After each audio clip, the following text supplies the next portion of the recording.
Well, let's now get the financial industry perspective about this deal. Joining us now from our Washington newsroom is Steve Bartlett. He's president and CEO of the Financial Services Roundtable, which has firms like J.P. Morgan, Wells Fargo, and Fidelity Investments as members. Steve is also, we should say, once served on the House Banking Committee, now known as the House Financial Services Committee. So, Steve, thank you so much for joining us. We appreciate it. Thank you, Julie. It's good to be with you after a rather long night. Yes, I imagine so, although you probably wish you were in bed. Steve, I'm just curious, as the negotiations were going on, when you talk about the long night, Can you give us a little bit of the flavor of the negotiations, what members you felt were more receptive to your message, and are you satisfied with the end product?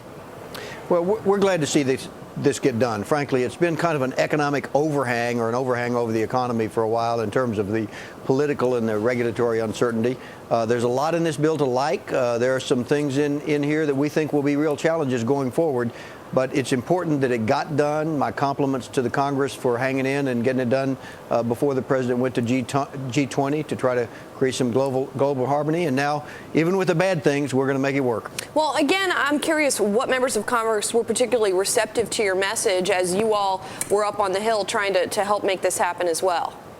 Oh, I don't think it works quite that way, Julie. It was a big conference. Clearly, Senator Dodd and Senator Frank were the dominant forces in the conference. Senator Lincoln on derivatives. But every member of the Congress had something to say and had views that got into the mix, and that's the way the legislative process works. So I'd compliment the whole conference, but some better than others. But I don't know that it's a day to start singling out who got what. Everybody on the conference had something to say about the outcome. Mr. Bartlett, now that the dust is starting to settle on this whole process, does the banking industry have the clout that it once had?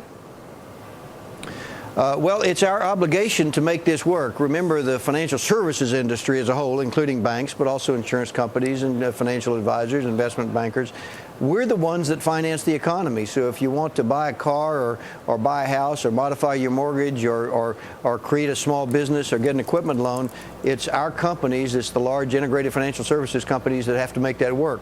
So this legislation gives a lot that's new, a new blueprint, a new foundation for financing that economy. So we're the ones that turning today begins a new day in the financial services world to turn and make it work.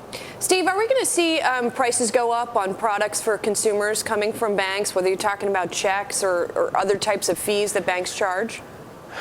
Well, I think some prices will go up, but the reason is that other prices in this bill. One of the bad things of this bill is the Congress and the conference in there, and I think this was a mistake, is they mandated that some products be given away. The price controls on interchange fees, for example, for debit cards, which means that then the issuers of debit cards have to charge somewhere else in order to recover their costs. So some prices will go down and become non-existent, and others will then go up to compensate.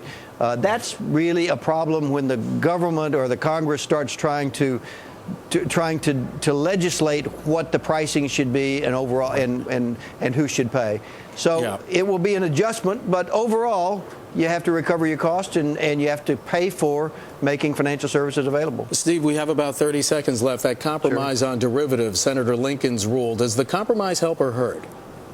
Well, the compromise helps. It didn't quite get where we had wanted it to get, but I think it's a big step because it does allow banks to, apparently, we think, we're still reading the details of the language, to hedge their own risks. So if I'm a home buyer and I want to lock in a mortgage rate for a year from now while I build a house, under the compromise, it looks like I'll be able to do that, and that's a good thing for the American public. All right, Steve, thank you so much for joining us. Steve Bartlett, head of the Financial Services Roundtable.